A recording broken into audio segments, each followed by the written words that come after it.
to do is show you what it looks like inside of StreamYard, which you can use for free. I have, you can see down here, I've used 46 minutes of 50 hours, so I do have a paid plan.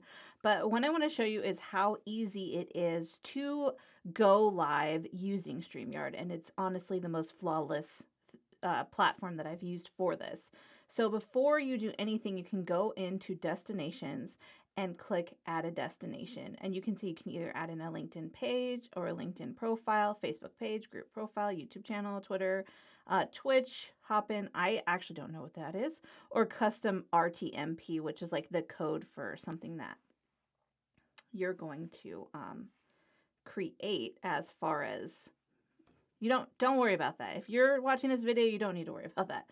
So I already have some destinations I've picked out, and it's really simple. Like, you could click on this LinkedIn page and you just enter in your stuff, and it will ask you which page you want, and it will give permission to that. But I already have it set up. So I'm going to go into broadcasts, and I'm going to go to, if you schedule it, there will be scheduled ones here. I need to actually go through and schedule a bunch of podcast interviews I'm doing. But for today, I'm going to do a new broadcast, and then you choose which platforms you want, or you could do record only, which means you are not streaming live to any of these. And today's title is, today I'm going to talk about copywriting 101. Actually, I'm going to, why you shouldn't rewrite the copy you receive. I before E except after C. Okay. And I like using these standard brackets to kind of give an alternate quick title here. Why you shouldn't rewrite the copy you receive. And I wanted to be specific because you could have copy that you've written, but this is copy you're receiving from a copywriter. Have you ever wondered what goes on behind the scenes when you work with a copywriter? It's time to find out what happens on the other side of the curtain, so that you resist the urge to rewrite everything they send you. I know, it's so hard. All right, and if you click schedule for later, it will bring up an option for a thumbnail image and when you want to start it. But I'm actually going to go live right now. And when you fill this out, it will say customize for each destination. You can put drop down here and change it per place that you're going. And then I'm going to go ahead and create broadcast. And it's like 1 moment, creating broadcast. And then it's going to take me straight into the broadcast studio. And this is where you can set up exactly what you're going to be using. Hi! So you can see I'm using my Sony ZV-1, which is running through the Sony imaging what is it? Software. And then you can see here my mic is working. It says USB audio codec. Awesome.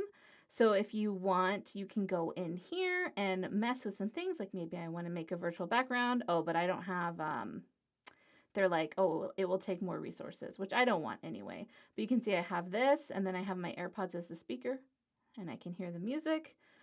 So that I don't have to deal with echo cancellation and all that. It's just going to be much smoother. There's the camera. I have full definition 1080p. You cannot use 1080p if you are using the free version. It will just give you access to 720, which is a little bit blotchy and blurry in my opinion, which is why I pay more. I'm willing to pay more, definitely. And you can mirror it if you want, but I like the words to show up. And also I'm not using like my iPhone or something like that, which I don't even know how you could plug in to use, but I've seen people do it. And then here you have some different options for guests. I don't have any banned guests at this point, thankfully. And then here's some hotkeys. I don't personally use the hotkeys yet. I'm sure I will as I get more complicated. But that's basically it. And here's my display name here, Kristin Spencer. You can change it to whatever you want, and let's enter the studio. So you are not going to go live as soon as you enter the studio.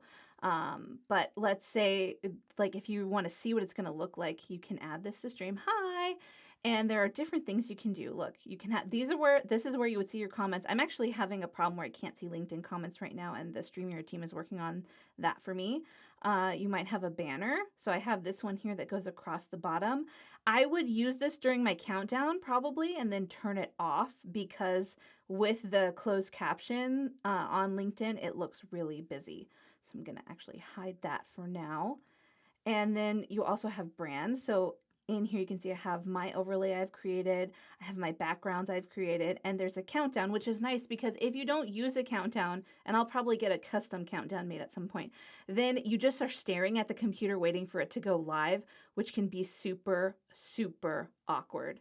So I'm actually going to start this. So you just start it by clicking on that. Oh, look, it's starting. It plays music, which I can hear and you can't because it's in my headphones. And then when it gets to 10, I'm going to click on go live and see you live right now. I hope this video has helped and that you are now brave enough to know that you absolutely can go on StreamYard to head on LinkedIn, YouTube, wherever else live. Thanks.